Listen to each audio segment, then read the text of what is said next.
أستغفر الله العظيم أستغفر الله العظيم أستغفر الله العظيم الذي لا إله إلا هو الحي القيوم وأتوب إليه بنية القبول وتمام كل سول ومأمول وإلى حضرة الرسول صلى الله عليه وسلم نوينا على ما نوى به نوينا قراءة كتاب منهاج العابدين للإمام أبي حامد محمد الغزالي على ما نوى به المؤلف وأسلافنا الصالحون وعلى ما نوى به سيدي وسندي وعلى ما نوى به وكتاب سراج الطالبين للشيخ الكياي إحسان محمد دحلان الكديري على ما نوى به المؤلف وأسلافنا الصالحون وعلى ما نوى به سيدي وسندي الشيخ أحمد شرواني زهري والشيخ محمود شوبري بن بدري وجميع مشايخ الفضلاء اللهم انفعنا بهم واهدنا الحسنى بحرمتهم وأمتنا في طريقتهم ومعافاة من الفتن وببركتهم وبسر أسرار الفاتحة أعوذ بالله من الشيطان الرجيم بسم الله الرحمن الرحيم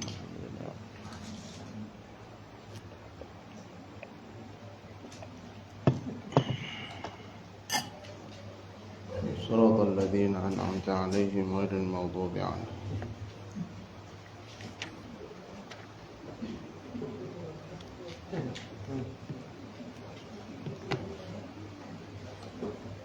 Assalamualaikum warahmatullahi wabarakatuh. Bismillahirrahmanirrahim. Alhamdulillahi rabbil alamin. Wa sallallahu ala sayyidina wa maulana Muhammad wa ala alihi wa sahbihi ajma'in. Rabbi shrah li sadri wa yassir li amri wahlul 'uqdatam min lisani yafqahu qawli. Qalu subhanaka la ilma lana illa ma 'allamtana innaka antal alimul hakim amma ba'd. Bapak dan Ibu jemaah kaum muslimin wal muslimat, hadirin hadirat yang dimuliakan Allah. Pada malam hari ini kita akan kembali melanjutkan materi kitab Minhajul Abidin karya Al-Imam Abi Hamid Al-Ghazali yang berjudul Minhajul Abidin,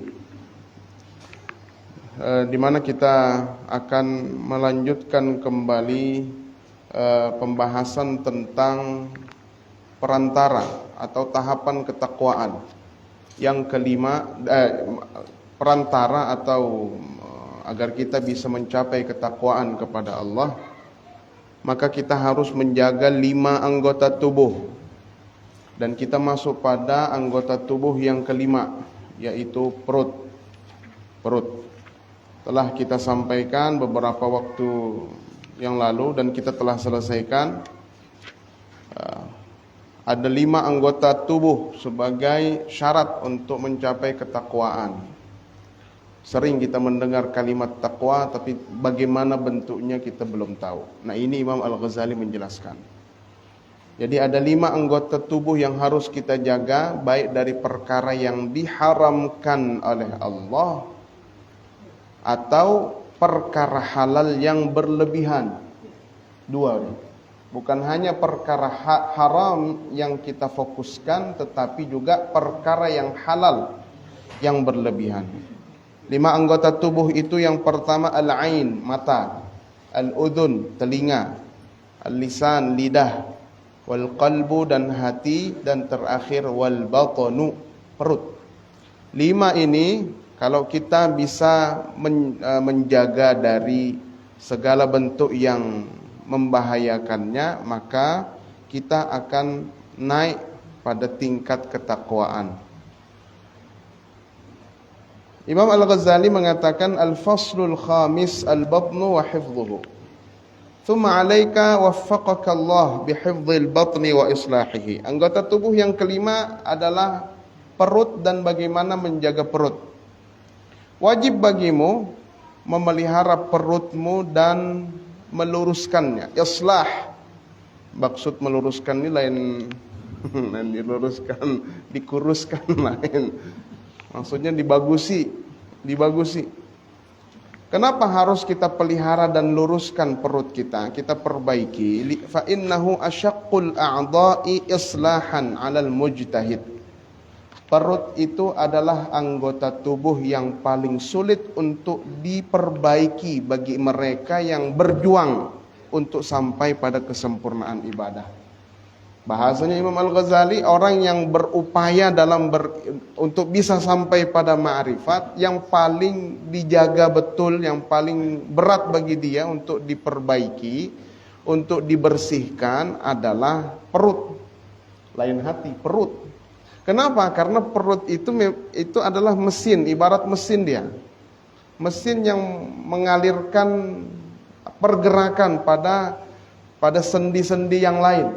Tanpa adanya mesin, hati tidak bisa bergerak. Kalau tidak ada mesin, mata tidak bisa bergerak, telinga tidak bisa bergerak, lidah tidak bisa bergerak. Jadi disinilah mesinnya ini. Maka disebut dia yang paling sulit untuk dibersihkan, diperbaiki, diluruskan. Bagi mereka yang berusaha, yang sudah berupaya keras. Kalau masih malas-malas juga mau sampai pada ma'rifat kepada Allah, motivasinya kecil, tidak ada rasanya. Sedangkan orang yang sudah tekun saja untuk bagus ibadahnya, merasa bahwa perut ini yang paling sulit karena dia mesin. Wa aktsaruha mu'natan wa syughlan, dan yang paling banyak ongkosnya perut ini. Wa a'dhamuha dararan wa atharan, paling besar bahaya dan dampaknya. Besar dampaknya karena dia dengan bergeraknya mesin ini, maka anggota tubuh yang lain ikut bergerak. Semakin kuat, silakan Pak Haji. Semakin banyak isinya perut ini, maka akan semakin berdampak pada yang lain. Semakin sedikit isi perut ini juga memberi dampak pada anggota tubuh yang lain. Makanya dia ibarat mesin. Sekali lagi, li'annahul manba'u wal ma'dinu, karena perut ini adalah sumber dan pondasi utama. Wa minhu tahijul umuru fil a'dha, dari perutlah bergerak anggota tubuh yang lain, min quwwatin wa du'fin, baik kuat atau lemahnya anggota tubuh. Kuat karena kita banyak isi perut, lemah karena tidak ada isi perut. Kuat karena ada isi perut, lemah karena tidak ada isi perut. Jadi besar pengaruhnya perut ini untuk ibadah. Makanya dalam hadis Nabi, di saat Nabi mengatakan, ada hadis yang menyebut tentang hati, ala wa inna fil jasadi mudghatan idza saluhat salahal jasadu kulluh wa idza fasadat fasadal jasadu kulluh. Ingatlah, ada satu potong daging di dalam tubuhmu itu.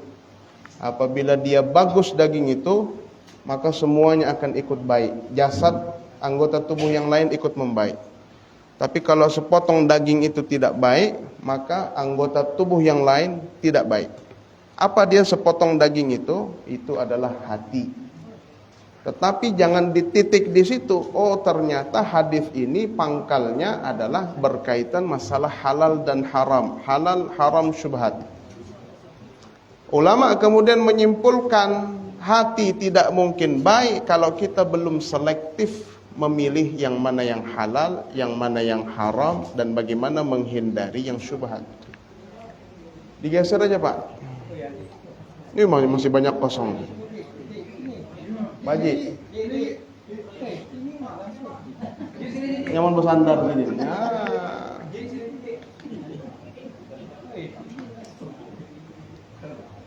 Bisa dilanjut kayaknya bisa. Sudah bisa dilanjut lah.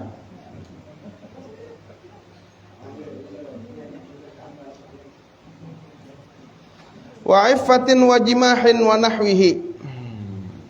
Fa'alaika idzan bisyanatihi 'anil harami wasyubhah.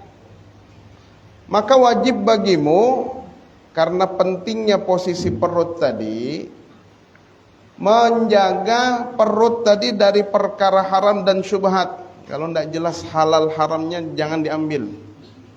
Kalau ini masalah urusan masukkan dalam perut, jangan diambil. Kalau syubhat, yang halal aja, yang jelas hasil kerja, Ada upahnya, misalkan contoh aja nih, contoh. Ada duitnya, hasil pekerjaan saya, ambil. Itu duit berkah karena halal. Jelas halalnya. Pekerjaan saya halal, maka hasil yang saya dapatkan pun halal. Disebut halal, dilihat sebabnya dulu. Sebabnya apa? Oh, PNS, halal. Oh, jadi guru, halal. Oh, berdagang, halal. Oh, sebagai driver, sebagai supir, halal. Sebabnya apa dulu? Hasil dari sebab itu tadi, akibat dari sebab itu tadi kan berarti dapat uang. Maka akibat mengikuti bagaimana sebabnya. Kalau sebab baik, maka akibat baik. Kalau sebab tidak baik, maka akibat tidak baik. Kalau sebab yang ketiga, dua sudah tadi. Sebab baik, akibat pasti baik. Sebabnya halal, mesti halal juga akibatnya. Kalau sebabnya tidak baik, haram, akibatnya pun pasti haram. Dua. Tiga, kalau sebabnya tidak jelas, halal kah haram? Nah, kalau sudah masuk dalam mulut tuh halal ya sudah. Padahal tidak jelas apa ini, apa sebabnya. Harus dicari tahu dulu.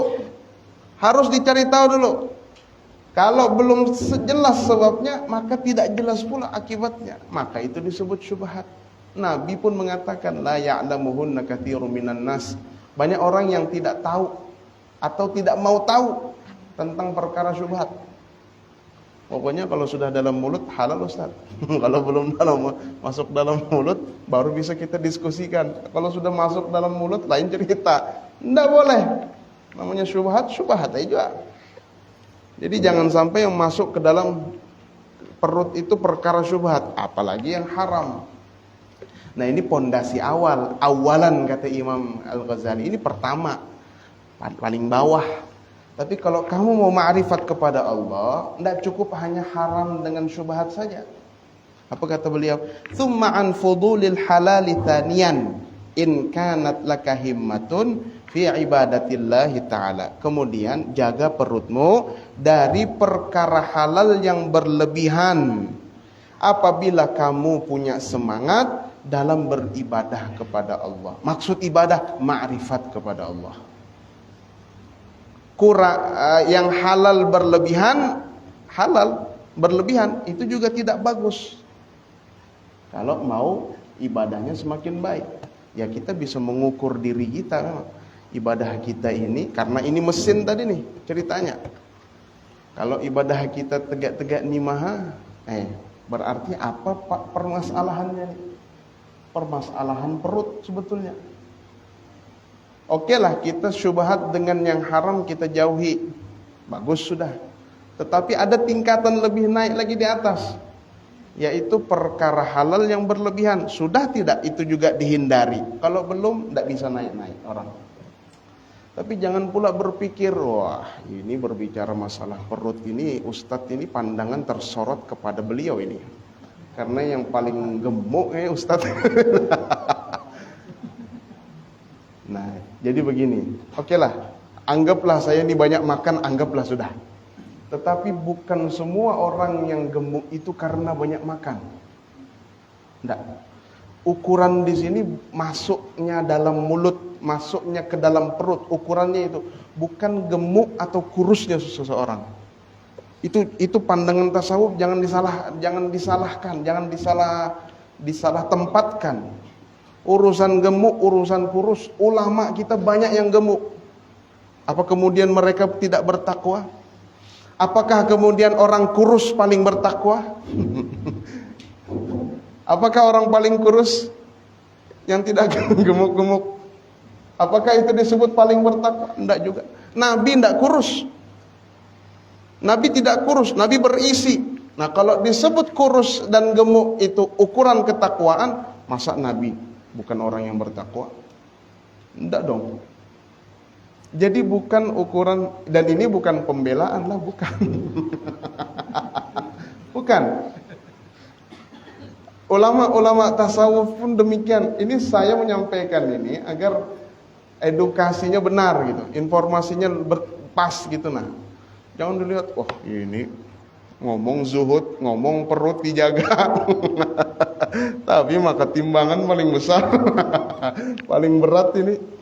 Di kelas berat semua ini. Ulama-ulama tasawuf pun mengatakan demikian. Bahkan begini bahasanya, Al-Imam Asy-Sya'rani. Al-Imam Asy-Sya'rani di dalam Al-Anwar Al-Qudsiyah. Nah, jelas kitabnya kan? Itu kitab tasawuf. Kitab tasawuf. Beliau mengatakan, iyyakum wal i'tirad 'ala man ra'aitahu saminan. Hati-hati. Hati-hati apabila kamu sangkal melihat orang gemuk.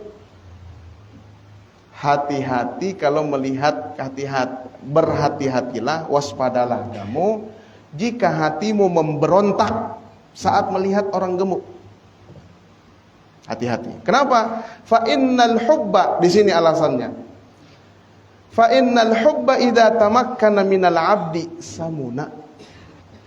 Karena cinta itu apabila sudah melekat di dalam hati seorang hamba, maka dampak fisik yang kelihatan dia tambah gemuk. Jadi semakin gemuk, semakin cinta dia kepada Allah. Jadi orang-orang gemuk itu orang-orang cinta dengan Allah itu. Kalau sudah cinta, Imam Asy-Sya'rani mengatakan, beliau mengutip dari Abul Abbas Al-Mursi. Karena cinta itu kalau sudah melekat di dalam tubuh, dalam hati seorang hamba, dampak fisik yang kelihatan apa? Si hamba tadi itu tambah gemuk, tambah besar cintanya, tambah gemuk badannya. Jadi tidak bisa juga kita lihat orang gemuk karena makan. Belum tentu karena makan, belum tentu. Nah, banyak kan orang-orang tua kita tuh perutnya besar, makan dia juga banyak. Tapi kenapa perut besar? Nah, itu kan salah satu tanda bahwa makan banyaknya yang masuk dalam perut itu atau gemuk itu bukan menjadi ukuran ketakwaan. Bahkan Al-Imam Asy-Syibli, ini imam besar nih, ulama tasawuf, saminan, orangnya gemuk sekali. Imam Syibli. Ini ulama besar nih, gemuk. Wa idza qila lahu fi dzalik, kalau ada yang bertanya, "Guru, kenapa pian ini lamak benar guru Guru, kenapa pian? Lamak benar." Beliau jawabnya, "Kullama atadzakkaru ana 'abdu man izdada saminan." Beliau jawab, kalau aku mengingat-ingat aku ini hamba siapa, kalau aku mengingat-ingat aku ini hambanya siapa, maka bertambah timbanganku, timbangan beratnya, gemuk orang. Nah, jadi tidak bisa juga mata tertuju kepada guru ini kenapa ini ngomong zuhud, sidin mobil Alphard.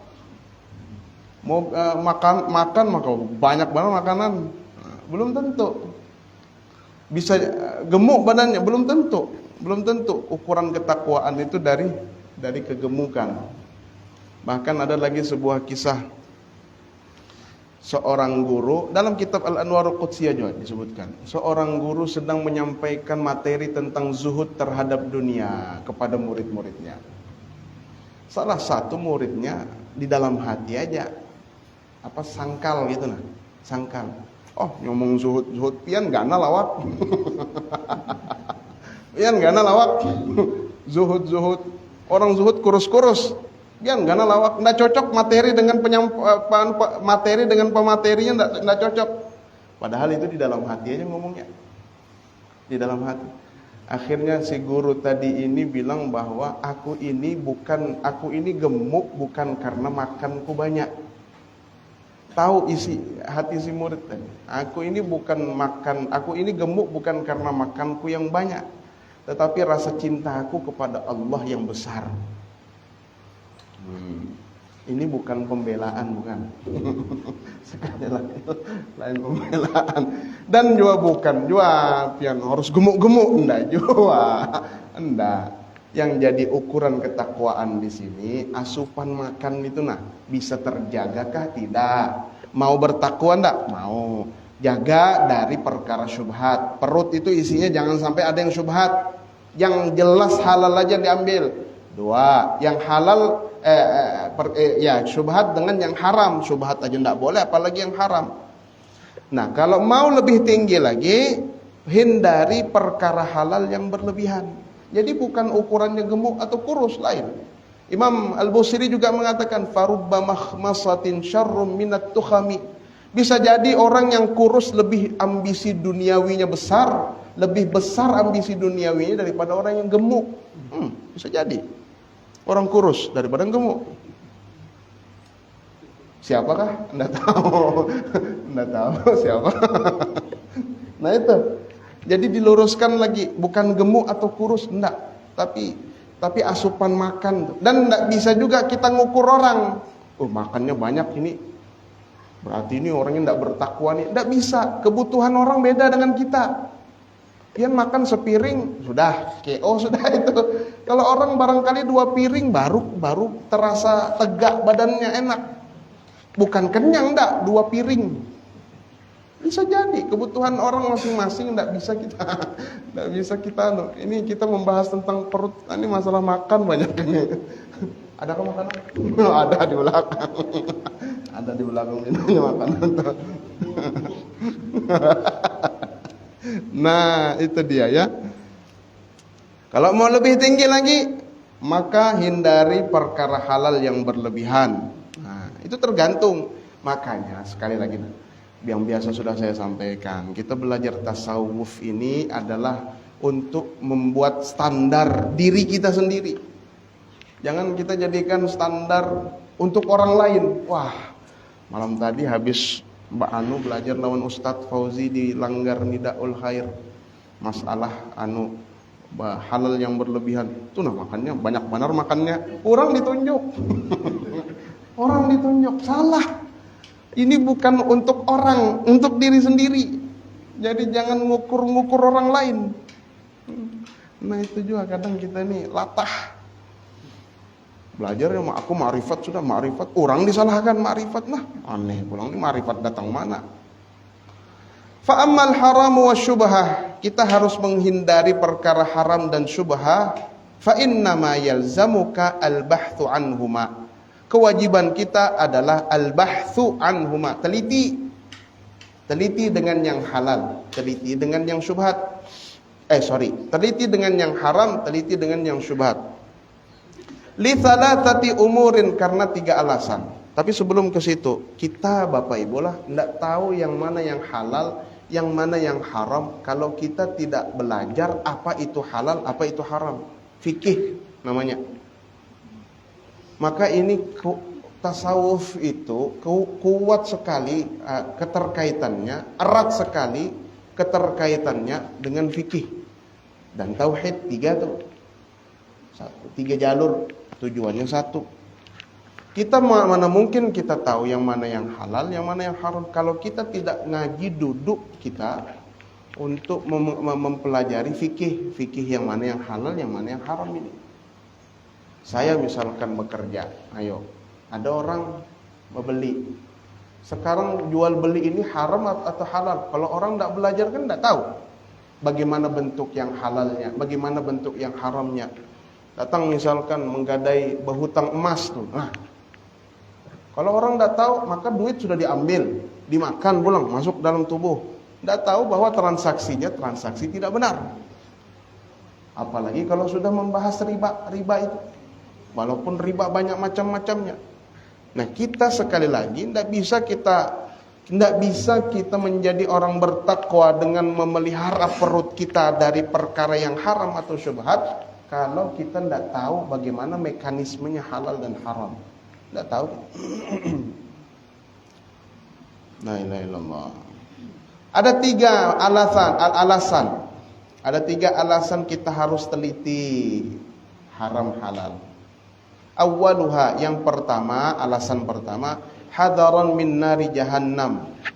Hadaran min nari jahannam, karena mewaspadai api neraka. Jelas sudah. Hadaran, mewaspadai min nari jahannam, dari api neraka. Karena kalau masuk sudah perkara haram di dalam tubuh ini, nah banyak tuh ayat-ayat Al-Quran, hadis-hadisnya. Nanti kalau sudah masuk dalam perut menjadi darah, naik ke otak, bergerak semua. Haram semua ini, haram semua. Apalagi yang main suap. Korupsi. Ini lagi rame ini masalah kereta Wush yang 100 berapa triliun, bunganya dari 0,2% menjadi 3,4%. Wah, ngikuti benih saya. Bukan menjadikan ukuran orang lain, enggak, menjadikan itu pelajaran hidup kita. Jangan kemudian melihat, wah ini kayak ini nih, wah tidak bagus orang ini, salah tuh, belajar tasawuf ngapain kalau begitu, masih menyalahkan orang. Kalaupun menyalahkan perbuatannya bukan orangnya, perbuatannya yang salah. Jangan kita benci orangnya. Kalau benci orangnya, salah belajar tasawufnya kita salah memahami tasawuf kita. Apalagi kalau sudah main suap. La ilaha illallah. Apa perbedaan membenci perbuatan dengan membenci orangnya? Nah, ini dua hal berbeda ini.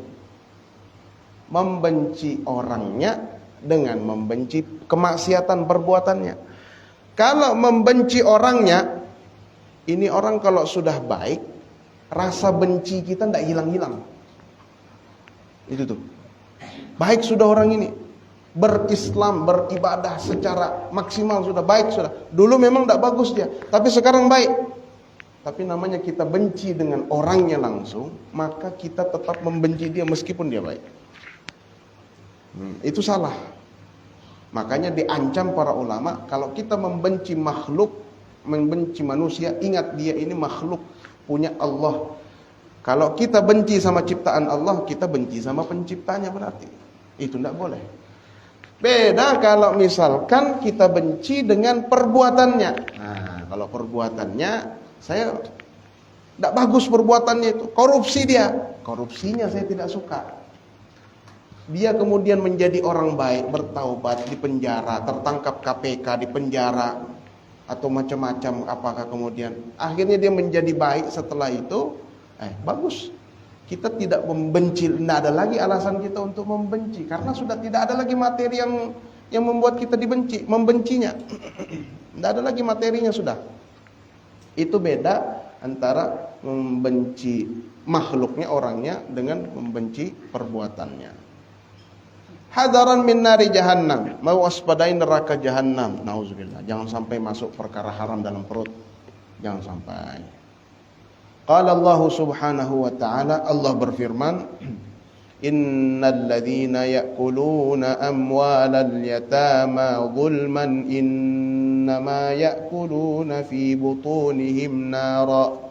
Sesungguhnya orang yang memakan hartanya anak-anak yatim secara zalim, dia secara jahat dia memakannya itu, maka dia sama saja sedang memasukkan api ke dalam perutnya. Ini namanya mengambil hartanya anak yatim. Mengambil harta anak yatim itu hukumnya haram. Jangankan anak yatim, malah anak kita sendiri aja kalau lebaran tuh, nah kadang ini diberi untuk siapa? Ini untuk anaknya 50.000. Bapak mamanya ambil. Ya mama simpankanlah, masuk dalam kantongnya mama, masuk dalam kantongnya bapak. Baru habis itu dibelikannya macam-macam. Padahal yang punya duit siapa? Ini. Kalau yang punya ini kita belikan macam-macam, tidak berkaitan dengan kepentingan dia, maka tidak boleh, haram hukumnya. Maka anakku, anak pian ini punya hak juga dia. Meskipun masih kecil, tetapi dia punya kuasa untuk itu. Dia punya kuasa. Loh, kalaupun saya misal minta izin dengan anak saya mau dibelikan, dia kan belum paham juga. Maka jangan minta izin sekarang. Kapan? Tunggu besar. Tunggu besar. Atau belikan yang memang untuk kepentingan dia, kebutuhan dia. Mau belikan misal minta dibelikan kotak pensil, belikan, pakai duit itu. Kita belikan apa? Belikan baju atau sekolah, duit sekolah, belikan. Pakai duit itu. Itu kadang-kadang aku kan mamanya. Jadi dapat THR, anaknya mamanya yang senang. Bapaknya yang senang. Oh, ini investasi tak diduga-duga ini. Investasi mudah untuk mendapatkannya. Setiap lebaran ada aja 500 sejuta ada tuh, lumayan. Datang pulang kainya memberi, nah kai 200 memberi kai. Wih, tambah senyum bapaknya. Lumayan beli bensin mobil. Nah itu bensin mobil, enggak, itu kepentingan bapaknya. Belikan untuk kepentingan anak. Walaupun anak pakai mobil, itu kan kepentingan umum. Anak kan memang ikut kita kewajiban kita itu masih. Tapi itu haknya anak, pribadi anak. Wih, takut kita kalau kayak itu. Haram tuh. Harta anak yatim, hati-hati dengan anak yatim juga sama. Kawin dengan janda beranak. Anak ini ada punya duit. Diambil mamanya. Enggak boleh. Kecuali untuk kepentingan dia. Jadi mamanya mau memanfaatkan harta anaknya, harta pribadi dia. Boleh memanfaatkan tapi untuk kepentingan dia. Atau misalkan laki barunya mau memanfaatkan, silakan, tapi untuk anak, bukan untuk yang lain. Karena ini anak yatim. Walaupun mamanya. Walaupun bapak sambungnya, sama. Hati-hati. Wa qala an-nabiy sallallahu alaihi wasallam, Nabi bersabda, kullu lahmin, setiap daging, nabata yang tumbuh, min suhtin, dari harta yang haram, fannaru, maka api neraka, aula bihi, lebih berhak untuknya. Setiap daging yang keluar, yang tumbuh, namanya juga ini dijadikan untuk makan, maka dampaknya pasti untuk tubuh kita. Daging bertambah, darah bertambah. Kalau itu semua sumbernya dari perkara yang diharamkan, maka kamu lebih berhak masuk ke dalam neraka. Karena semuanya sudah haram ini. Setiap masuk ke dalam tubuh, masuk dia ke dalam perut, mesti nyebar semua dalam bentuk darah, dalam bentuk kekuatan. Saya tidak bayangkan kalau orang itu masuk misalkan pakai nyogok-nyogok gitu. Biar mudah sogok beri. Akhirnya dia bekerja di situ. Gajinya dia dapat di situ. Tunjangannya dia dapat di situ. Semua fasilitas yang dia dapatkan dari situ semua. Haram dari awal sampai akhir haram semua itu. Nauzubillah. Dari awal sampai akhir haram semua itu. Baru pula diberikannya ke anaknya. Makan. Buka mulut, makan. Pakai baju sekolahkan. Haram, turunannya haram semua jadi. La ilaha illallah. Kullu lahmin nabata min suhtin fannaru aula bih. Makanya bahaya perkara haram. Sekali masuk dalam tubuh, dia banyak melahirkan kesalahan-kesalahan yang lain, neraka-neraka yang lain. Wa tsani anna akilal harami wasyubhati matrudun la yuwaffaqu lil ibadah. Yang kedua, alasan kedua, kenapa kita harus teliti dari perkara yang halal? Kenapa kita harus teliti yang haram dan syubhat? Karena pemakan haram dan syubhat itu tertolak, tidak dapat beribadah. Idz la yasluhu li khidmatillahi ta'ala illa kullu tahirin mutahhar. Karena yang layak untuk menjadi pelayannya Allah adalah orang yang suci dan disucikan. Suci dirinya, kemudian apa yang melekat pada dirinya pun juga disucikan. Suci juga. Tidak bisa.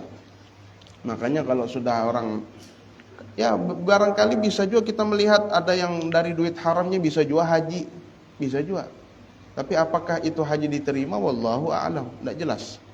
Apalagi duit haji dipakai untuk, duit haram dipakai untuk berhaji. Duit judi, menang judinya 0,5 M. Oh, daftarkan aja haji. Ini pintar banar. Coba. Bisa aja barangkali pergi. Tapi jangan dilihat itunya, lihat perbuatannya. Ini kalau begini jelas sudah tidak diterima oleh Allah. La labbaika wala sa'daik. Di saat dia mengatakan, dalam riwayat disebutkan, kalau ada orang pergi berhaji kemudian dari duit yang haram, kemudian dia mengatakan labbaik Allahumma labbaik, Allah mengatakan la labbaika wala sa'daik, tidak kuterima apapun darimu, termasuk ucapanmu labbaik Allahumma labbaik. Tidak diterima. Berangkat juga berarti, berangkat juga dari duit haram, tapi tidak diterima Allah. Nauzubillah.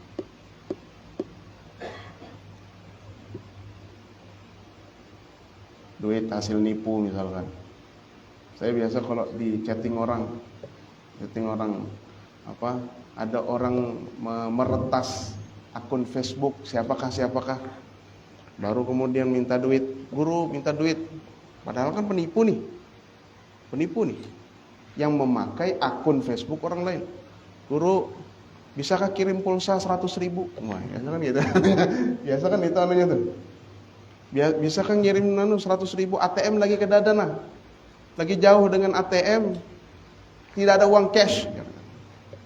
Saya padahi, Mas, cari duit yang halal aja Mas. Itu aja, habis itu diblokir sudah. Sekarang penipuan tuh ya Allah, macam-macam penipuan, hati-hati.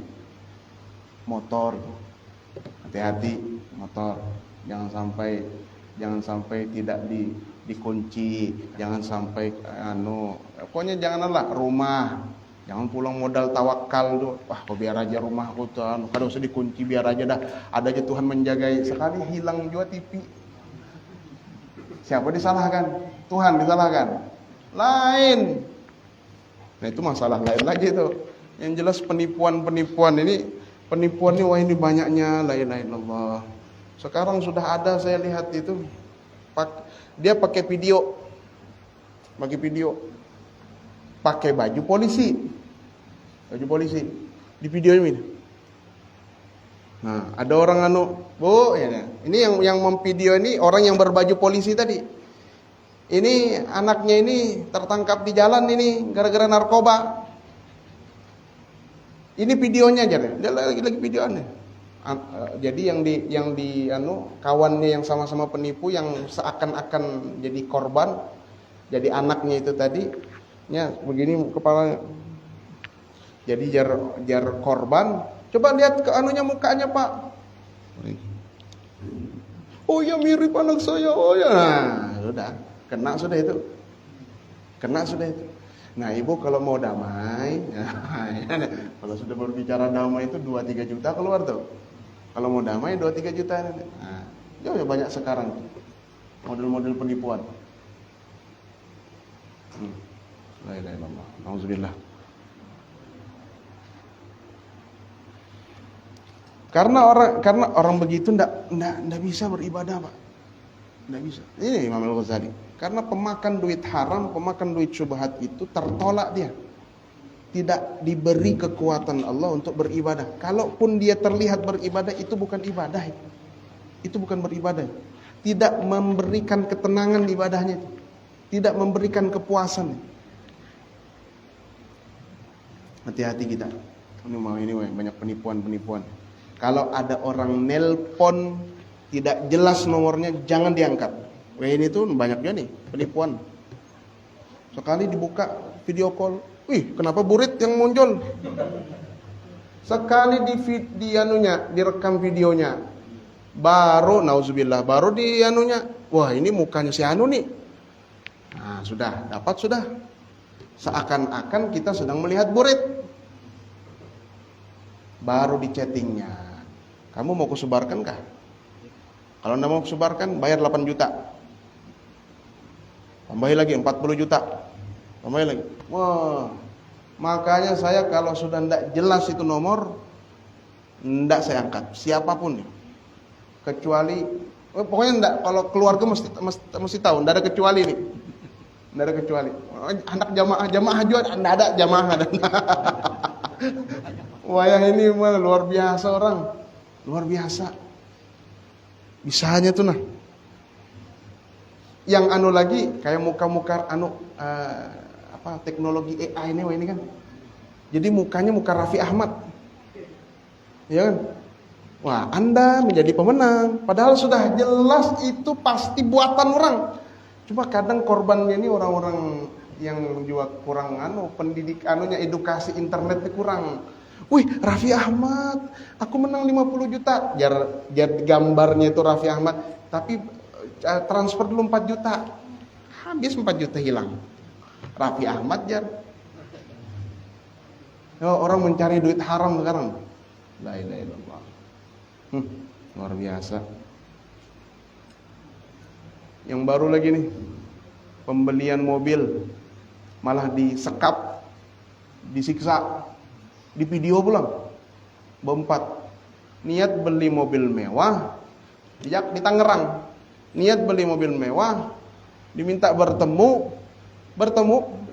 Sekali habis bertemu bukan udah dibayar DP, langsung disekap, dibawa masuk, dikurung di rumah, dipukuli, disiksa. Sudah berdarah badan-badannya ini, disuruh kasih remason. Waduh, maka di video lagi. Di video. Sekali apa motifnya? Oh, ternyata otak pelakunya seorang ibu-ibu. Dia tidak bisa bayar mobil, tidak bisa membayar sisa pembelian mobil. Nah, muncul pikiran jahatnya, aku sekap orang aja. Akhirnya, tapi sudah selesai. Coba orang mencari duit haram. Nauzubillah. Yang menjadi guru ngaji juga. Yang menjadi guru ngaji juga. Yang ada ya, kita hidup sederhana aja. Mau dikasih duit banyak, alhamdulillah. Mun kada duitnya sedikit aja, dinikmati aja. Yang penting dapur bisa mengepul, aman sudah. Nah. Jadi pelaku pemakan duit haram itu tidak diberi tidak diberi kekuatan untuk beribadah oleh Allah. Syubhat sama juga. Nah, maka hati-hati. Dari kita makan sesuatu yang haram, mesti ada kejahatan-kejahatan lain yang keluar, yang muncul. Jaga bujur-bujur duit. Jaga betul-betul apa yang masuk ke dalam perut kita. Qultu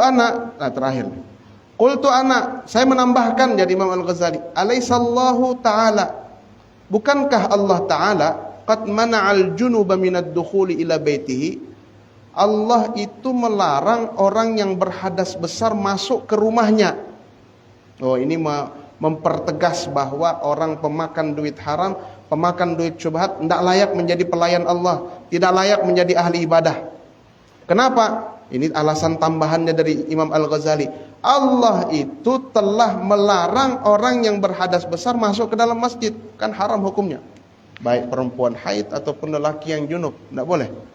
Wal muhditsa an massi kitabihi, atau orang yang berhadas itu dilarang Tuhan untuk memegang Al-Qur'an, tidak boleh. Qala azza min qailin wala junuban illa abiri sabilin hatta taghtasilu wa qala ta'ala la yamassuhu illa al-mutahharun ma'a anna al-janabata wal hadatha amrun mubah. Padahal masalah junub dan masalah berhadas itu bukan perkara haram. Kita berhadas besar, apa hukumnya berhadas besar? Tidak ada hukumnya, boleh aja, tidak ada masalah. Tidak ada masalah kita berhadas. Berhadas yang tidak ada masalah itu saja tidak boleh masuk ke rumah Allah, tidak boleh pegang Al-Quran. Fakaifa biman huwa munghamisun fi qadaril haram. Maka bagaimana keadaan orang yang tenggelam dalam perkara yang diharamkan, yang dibolehkan aja seperti hadas dan junub. Tidak boleh dekat-dekat masjid, tidak boleh pegang-pegang Al-Quran, apalagi orang yang sengaja tenggelam di dalam perkara yang diharamkan. Wa najasati suhti wa syubha mata yud'a ila khidmatillahil aziz. Kapan orang seperti ini akan dipanggil untuk melayani Allah? Wa dzikrihi, atau berzikir kepada Allah. Kalla, tidak mungkin Allah manggil orang seperti mereka. Fala yakunu dzalika abadan. Jadi penting urusan ini.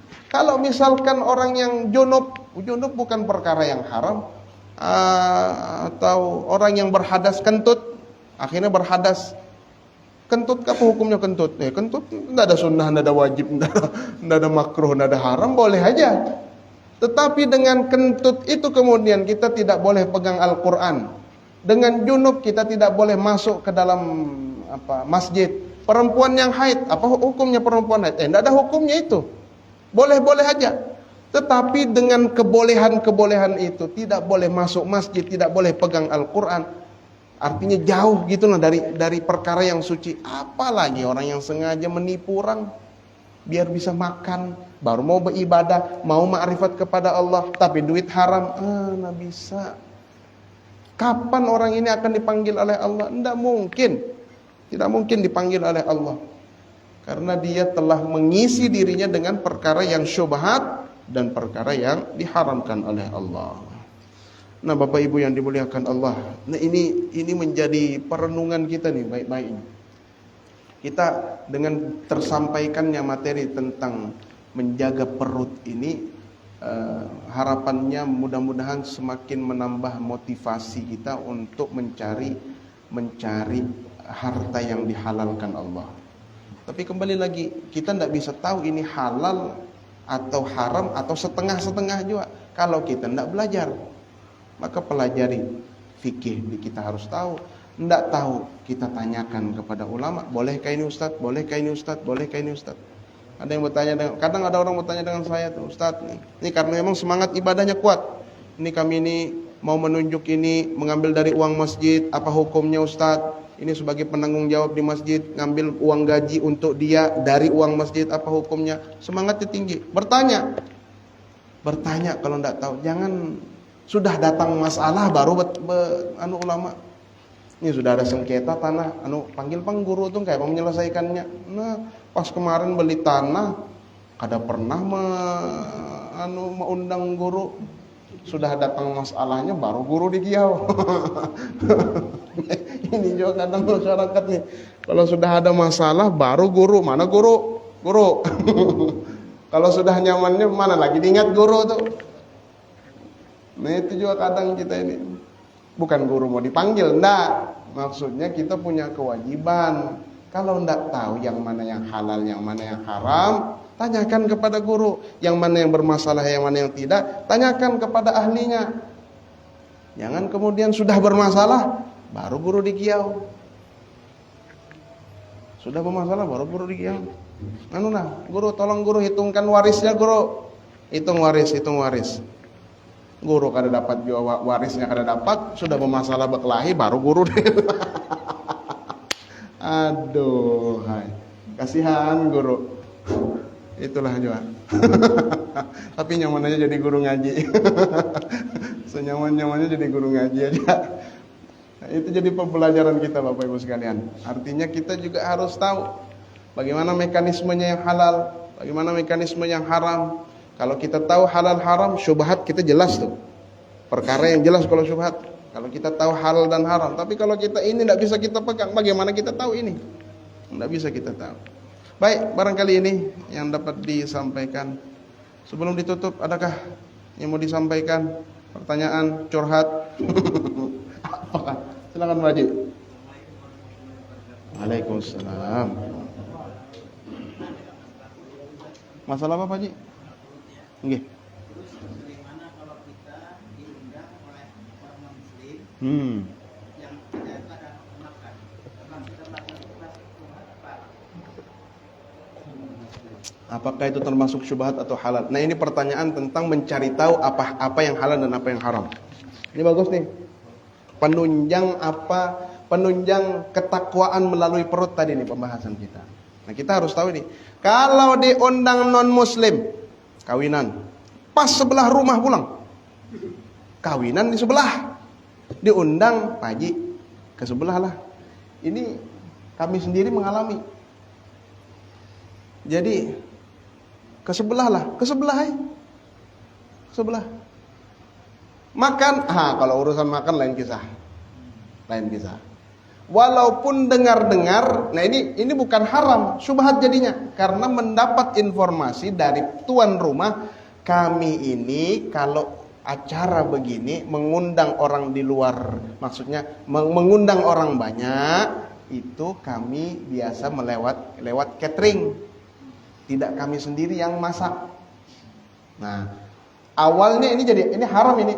Karena mereka kan jelas bagaimana anunya, wajannya itu udah jelas tuh pikiran kita kemana. Wajannya, sendok-sendoknya, piring-piringnya dipakai untuk makan B2. Ya, B2 kan babi maksudnya. Babi. Haram, berubah menjadi syubhat. Ya, agak mendingan lah. Tapi jangan dihantam. Karena ada informasi dari yang punya rumah, kalau kami ini biasanya pakai catering. Nah, kalau saya enggak. Jangan. Karena ini syubhat. Syubhat. Apa yang bisa dimakan aja? Apa yang bisa dimakan? Oh, aja minum. Ada minum Vesta. Minum. Yang penting dilihatnya kita duduk minum. Dah cukup sudah. Habis itu pulik. Assalamualaikum. Dah selesai. Assalamualaikum. Maksudnya pulang. Agak tersinggung, misalnya jaga ketersinggungannya. Oh, enggak ada cerita jaga ketersinggungan, Pak Ridwan. Karena ini perkara syubhat. Ini menentukan nasib kita ini. Nasib perut. Mau tersinggung apa enggak terserah ya. Terserah aja. Yang penting jangan ngomong aku enggak bisa makan ya. Jangan kalau begitu. Nyinggung itu sengaja menyinggung. Ya, bilang aja saya sudah makan. Tapi jangan pula berdusta. Makan memang sudah di rumah. Akan apakah bonbon, ada bonbon dihantam bonbon, ada kurma dihantam kurma. Sampai di sana kita tidak berdusta. Aku sudah makan tadi nah. Aku minum aja misalkan, minum Vesta. Oke, tidak masalah. Tidak ada masalah itu. Yang penting jauhi yang syubhat. Jauhi yang syubhat. Saya begitu Pak Haji. Jadi pernah, dan itu pernah. Kami biasa terjadi begitu.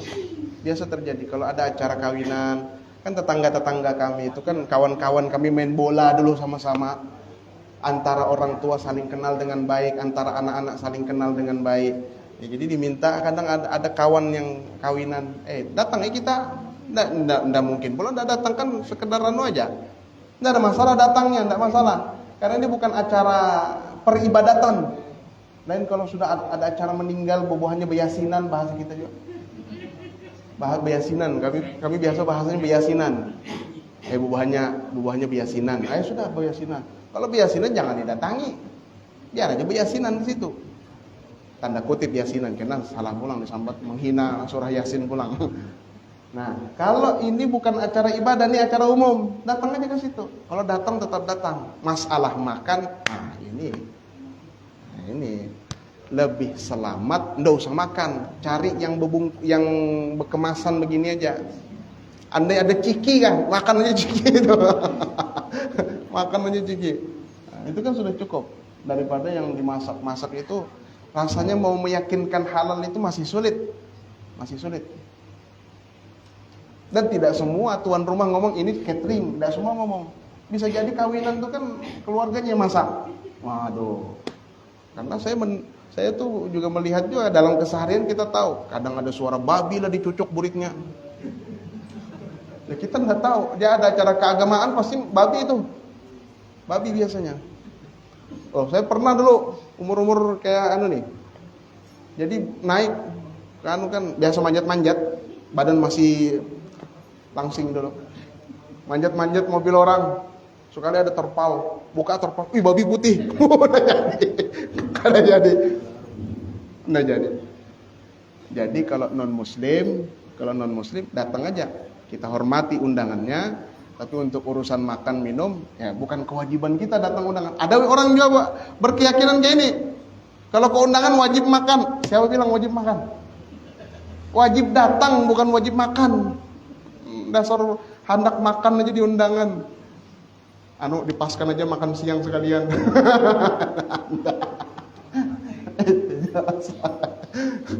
Itu. Jadi begitu. Ada lagi? Silakan Pak Ridwan.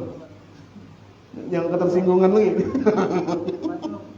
Jadi hindari biar menuju halal, jangan Berlebihan. ya. kanyang gitu. Jangan kekenyangan. Biar itu halal gitu ya. Ya halal. Jangan kekenyangan. Bisa diharapkan. Sekali sudah kenyang, enggak. Kalau jadi haram lain bab haram lagi dia berarti. Lain bab halal lagi. Ini disebut halal tapi berlebihan. Halal dia tapi berlebihan. Kalau haram lain babnya. Jadi bukan kemudian yang halal berlebihan disebut haram, enggak, bukan. Tidak ada yang halal berubah menjadi haram, enggak ada. Makruh berubah menjadi haram, enggak. Kecuali ada penyebabnya memang. Ini enggak, kalau ini bukan penyebabnya. Jangan berlebihan, jangan kekenyangan. Ya kenyang ya, makan biasa aja. Ini kan ada makan ini. Nah, berapa pian sepiring, nambah piring lagi, nambah. Jangan habis ini pulang pian, ada mau makan banyak. Karena dilihat Ustaz makan banyak. Anda makan aja sesuai kebutuhan pian. Nggak bisa orang ngukur ini, nggak bisa. Kebutuhan masing-masing, 2 piring, 3 piring. Ya, itu kebutuhannya. Jangan orang kebutuhannya 3 piring disuruh setengah piring aja. Aduh, nggak jadi ibadah malah begitu, celaka. Nah jadi nanti makan aja pian, makan aja. Tehnya 2 gelas, 3 gelas silahkan. 4 gelas, oh silahkan. Nasinya 4 piring, 3 piring, oh silahkan. Tidak ada masalah. Yang penting itu sesuai kebutuhan. Pian yang ukur. Sudah, itu aja yang dapat disampaikan. Ada lagi ya? Silakan Pak Agus. Setelah makan gaji buta itu Sama gaji buta, sama. Itu kalau sekarang disebut gaji buta karena tidak tahu alasannya, berarti syubhat masih. Tidak tahu alasannya. Bisa jadi juga gaji buta itu syubhat, bisa jadi juga gaji buta itu haram kalau kita tahu sebabnya. Saya tahu sebabnya nih, saya kok bisa dapat ini. Kenapa? Karena saya tidak kerja apa-apa, berarti tahu sebabnya sudah. Berarti ini gaji buta bukan hanya menjadi syubhat, dia menjadi haram. Selagi kita tahu sebabnya, bisa jadi dia syubhat. Kita tidak tahu sebabnya, bisa jadi syubhat. Kita tahu sebabnya, bisa jadi dia haram. Tergantung. Antara dua itu aja. Tidak mungkin ada gaji buta halal. Tidak ada gaji buta halal. Nauzubillah. Jelas ya Pak Agus ya?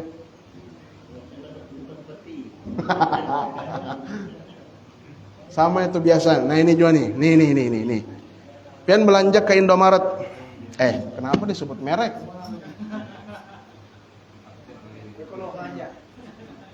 Indomaret di Konoha sana, lain di sini. Masalahnya ada ini. Ini yang nonton banyak nih. Yang like banyak, yang nonton banyak. Bisa 1.000 orang. 2.000 yang nonton. Ada di minimarket di Konoha. Tadi Indomaret disebut di Konoha sana, lain di. Berapa ini? 999.999 rupiah. Kasih duit 1.000. Kasih duit 10.000. Kada kembali sisa 1 rupiah. Itu 1 rupiah itu punya hak orang. Haknya orang harus dikembalikan. Kenapa memberi harga segitu? Kalau itu tidak dikembalikan, maka haknya orang masih ada di warung itu. Itu biasa tuh, minimarket tuh. Yang kedua, tempat isi minyak. Nggak usah disebut. Tempat isi minyak. Nah, pom bensin. Nggak usah disebut. Pom bensin. Isi. 98.200. Dikasih 100.000, kembali 1.000 aja. Ya kan berarti masih kurang. Itu harus dikembalikan semua ke orang. Kalau enggak, maka masih punya orang. Kalau orangnya ridho, orangnya tidak ridho, haram hukumnya.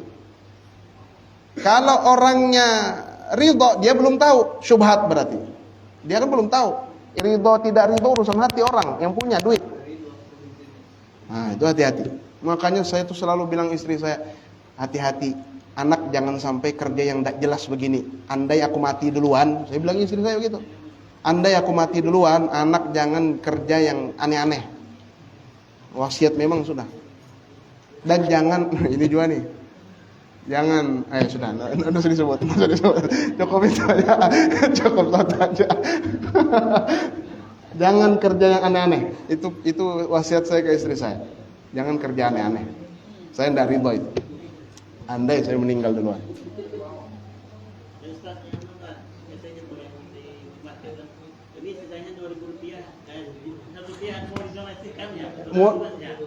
Donasi tidak donasi itu syubhat.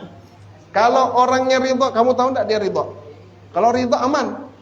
Tapi masalahnya siapa yang tahu isi hatinya orang ridho enggak ridho? Ngomong ridho ternyata hatinya sangkal juga. Rata-rata ada ridho, Bang. Apalagi 400. Kalau bensin aja rata-rata ada ridho. Datang ke minimarket. Datang minimarket.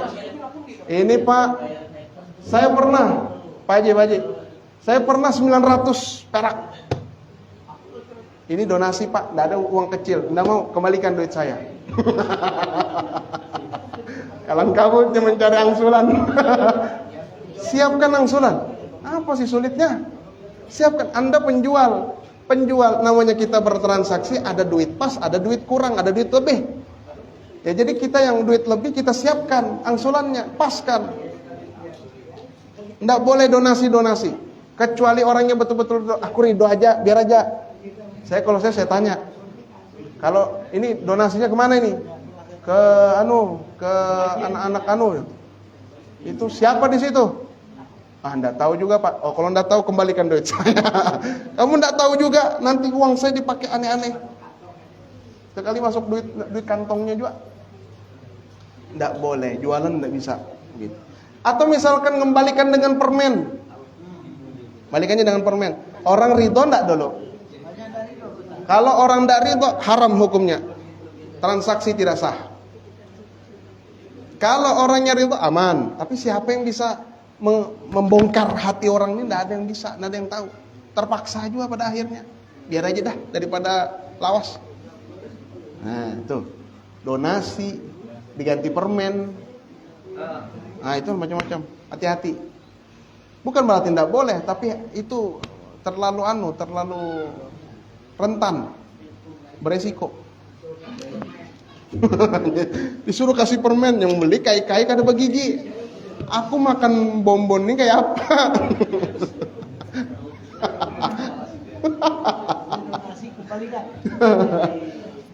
Saya mau 100 Pak Ridwan, kalau 100 masih aman. 100 berapa? 100. Oh ya sudahlah, 100. Karena saya juga biasa beli di minimarket tuh, kalau misalkan uang saya masih ada, saya biarkan di situ. Biarkan aja sudah. Tapi saya enggak, bukan berarti saya ikhlaskan, enggak. Saya biarkan di situ. Lain waktu kalau saya datang lagi ke situ, duit saya atau dia yang beri saya duit 100 200, sudah ada duitku di sini. Aman aja sudah. Nah, jadi biarkan aja duit itu. Kalau saya begitu aja. Kalau diambilnya duit saya 200, biarkan aja. Nanti aku datang lagi. Kalau memang duitku yang kurang, ada sudah itu duit itu, aman aja. Tabungan. Sama juga di bensin kayak itu aja sama. Jadi tabungan aja. Jadi tidak merasa bersalah. Saya itu 1 rupiah pun saya merasa bersalah kalau tidak. Merasa bersalah betul kalau tidak bisa karena ini masalah hutang, Pak.